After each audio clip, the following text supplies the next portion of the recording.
Ward number 5678 gram Rampur मोहाबारी टोला बेलहमा हरफोड़ा से BDC पद प्रत्याशी सुयोग्य कर्मठ ईमानदार समाज सेवी एवं नवयुवक प्रत्याशी आपका अपना हरकेश गुप्ता को अब की बार बीडीसी सदस्य बनाना है और अपने क्षेत्र में विकास की गंगा बहाना है।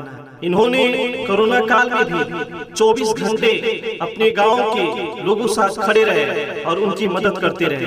ऐसे सुयोग्य कर्मठ ईमानदार प्रत्याशी को भारी मतों से विजयी बनाएं। तेजू कनौजिया जिंदाबाद, लक्ष्मी प्रसाद जिंदाबाद, बबलू प्रसाद जिंदाबाद, जोगिंदर गुप्ता जिंदाबाद, राधा गुप्ता जिंदाबाद, कंचन प्रसाद जिंदाबाद, चंद्रभान प्रसाद जिंदाबाद,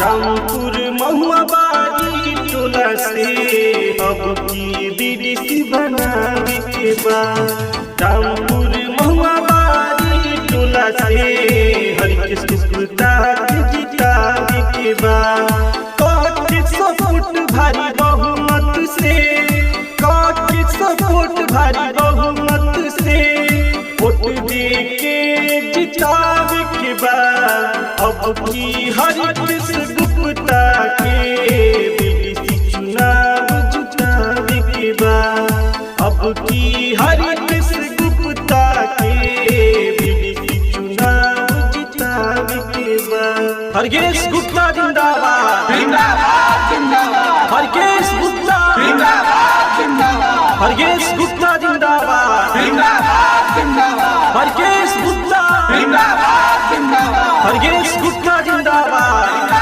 नहीं के बातें हो हाला, चारों ओर चर्चा सुनाला, बच्चा बच्चा दीवाना बन कर कहता टोला मुहल्ला। हरकेश गुप्ता नहीं के बातें हो हाला, चारों ओर चर्चा सुनाला, बच्चा बच्चा दीवाना बन कर कहता पूरा मुहल्ला। लोग के चाहेता नवयुवक नेता अब की गौवा मिलावे के बाद, लोग के चाहेता नवयुवक नेता अब की गौवा मिलावे के बाद, 100 फुट भारी बहुमत से, 100 फुट भारी बहुमत से हरकेश गुप्ता के जितावे के बाद, अब की हरकेश गुप्ता के बीडीसी चुनाव जितावे के बाद, अब की हरकेश भैया के बीडीसी चुनाव जितावे के बाद। जनता का राज चलेगा, जनता का राज चलेगा, हिंदू मुस्लिम साथ चलेगा। सरफरोशी की तमन्ना अब हमारे दिल में है, सरफरोशी की तमन्ना अब हमारे दिल में है, देखना है जो कितना बाजी का दिल में। हो सपना साकार हो, चाचा चाची चाहे तोहर प्यार हो, करने वादा निभावने ज्यादा उत्तम है इनका विचार हो। हरकेश गुप्ता हो सपना साकार हो, चाचा चाची चाहे तोहर प्यार हो, करने वादा निभावने ज्यादा उत्तम है इनके विचार हो।